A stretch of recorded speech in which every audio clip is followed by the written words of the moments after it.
Okay, so now we have marked the center of our board. It is time to get ready to put our clip onto our board using our rivets.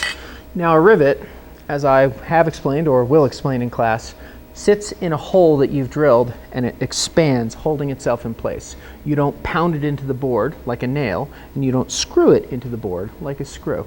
This actually expands and sits in a hole that you drill. So you need to know where to drill your holes. That's where this thing comes in.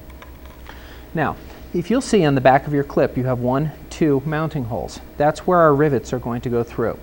Now, we have two ways of doing this. We have the cheater's way and the real way.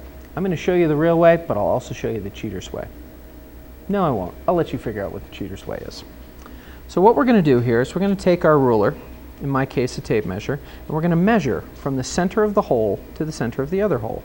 Now I happen to use my 2-inch as my starting mark because I don't like using the clip. So I'm going to use my 2-inch as my starting 0. So I look, so 3 is actually 1 because this is 0. So we are 1, 2, and 1/4 from the center of 1. Well, no, let's look at that again.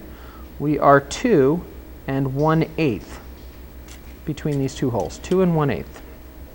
The other thing I can do is I can start at this center mark, which you can see, this little depression there. Same thing. I can go, I'll start it at 2, I'll call that my 0, and I will say it is 1 and 1/16. So now I can go here on my board, and I will mark over 1 and 1/16. I will do the same over here, 1 and 1/16. And now I have the holes to drill my board.